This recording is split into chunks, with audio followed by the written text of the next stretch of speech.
আসসালামু আলাইকুম।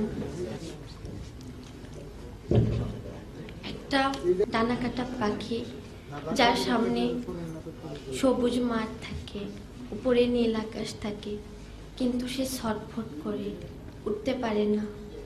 কেন জানেন? তার পাখাটা বাঁধা থাকে। প্রচণ্ড মনোবল থাকা সত্ত্বেও যে পাখা মেলে উঠতে পারে না, যার পাখা দুটো স্থবির হয়ে থাকে শুধু একটু সাহায্যের হাত বাড়ানোর জন্য। পাখিটার একটু সাহায্যের প্রয়োজন, পাখিটার একটু সহানুভূতির প্রয়োজন। আজকে এখানে অনেক এরকম ডানা কাটা পাখি আমরা রয়েছি, যাদের পাখাগুলো কাটা। আমাদের মনোবল দরকার, আমাদের পাশে কারো দাঁড়ানোর প্রয়োজন।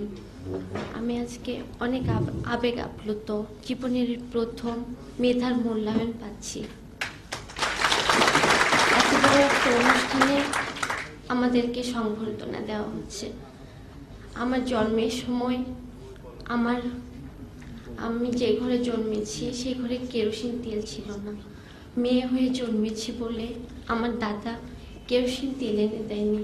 আমার আম্মু খুব কষ্ট পেয়েছিলেন, অনেক কান্না করেছেন।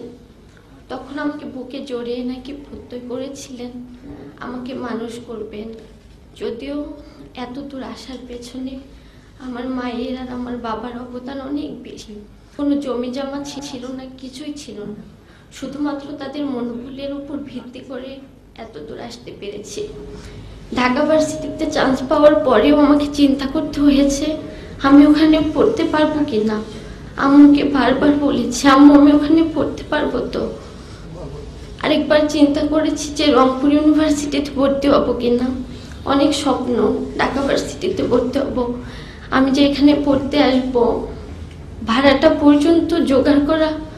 রাত্রে চিন্তা করতাম যে আমি ভাইবা দিতে যাই পারবো তো।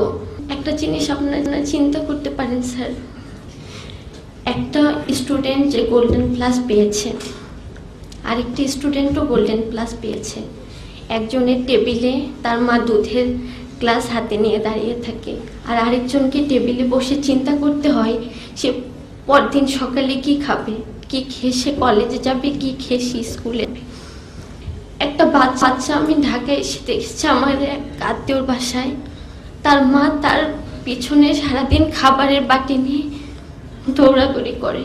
আর আমার পাশের বাড়ি আমি দেখেছি, আমি লালমনিরহাট জেলা থেকে এসেছি, যেখানে 5 ডিগ্রি 6 ডিগ্রি সেলসিয়াস থাকে।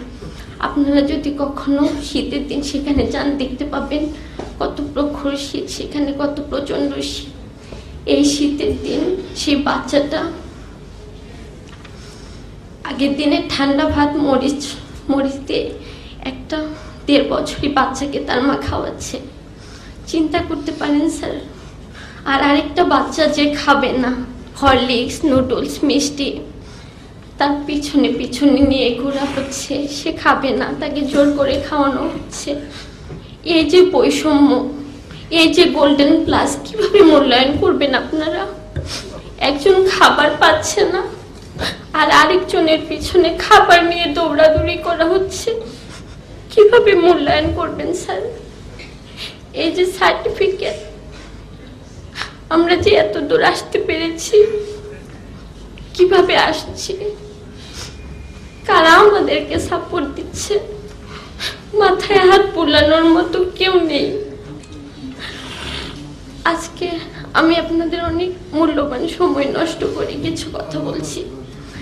দুঃখু মিয়া নজরুল হয়েছিলেন সত্যিই স্যার, কিন্তু স্যার দুঃখু মিয়া কখন পুষ্পমাল্য পেয়েছেন জানেন? যখন সে নির্বাক হয়ে গেল। তাকে কখন পুষ্পমাল্য দিয়েছি? কি পেয়েছেন তিনি? পুষ্পমাল্য তিনি কখন পেয়েছেন?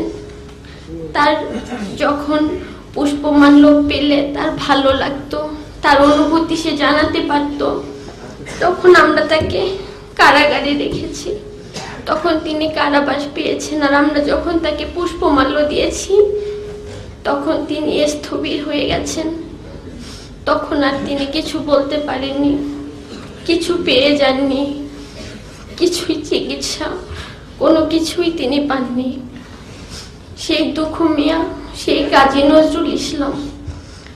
আমরা কাজী নজরুল ইসলামের মতো হতে চাই স্যার, কিন্তু দুঃখু মিয়ার মতো কষ্ট পেতে চাই না। পুষ্পমাল্য আমরা নির্বাক হয়ে পেতে চাই না।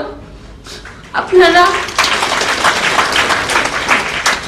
আমাদেরকে পুষ্পটা পেলে আমরা আমাদের অনুভূতি এরকম মনে জানাতে পারবো, এরকম এক ফোঁটা অশ্রু ফেলতে পারবো সবাই মিলে। তখন আপনারা আমাদের পুষ্পমাল্যটা দেন। আমাদের সবারই দায়িত্ব। বাংলাদেশে তো অনেক ব্যাংক আছে, কত বিত্তশালী মানুষ আছে, কত কোটিপতির আছে, কেউ তো এগিয়ে আসে না। এরকম একটা ব্যাংক আমাদের জন্য এগিয়ে আসছে। আমি তাদের প্রতি আন্তরিকভাবে কৃতজ্ঞতা প্রকাশ করছি।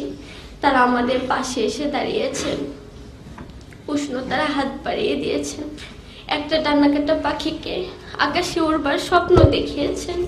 আপনারা আমাদের স্বপ্নের সাথী হয়ে দাঁড়িয়েছেন। আজকে যদি এখানে এই অনুষ্ঠানটা কোনো সংবাদ মাধ্যমে প্রচারিত হয়, আমি বলতে চাইব, সমাজের বিত্তশালী মানুষ আপনারা একটু এগিয়ে আসবেন। আপনাদের বাচ্চার এত বহুমূল্য খেলনা কিনে না দিয়ে একটা ছোট্ট বাচ্চার এক বেলার অন্য সংস্থান হতে পারে, এটা একটু চিন্তা করবেন। আমরা যখন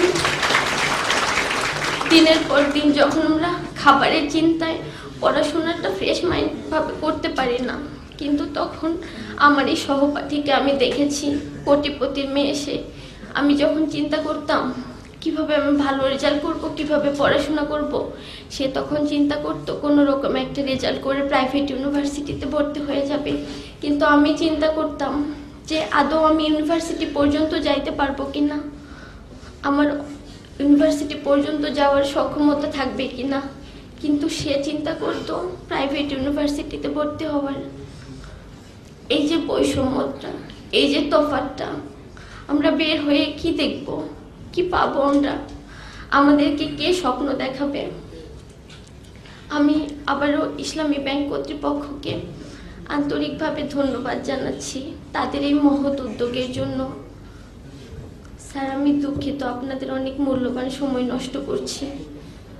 ধন্যবাদ সবাইকে। আসসালামু আলাইকুম।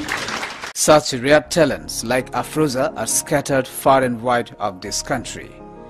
If we can extend a helping hand to them, of course they will contribute to the development of the country as well as to the Muslim Ummah.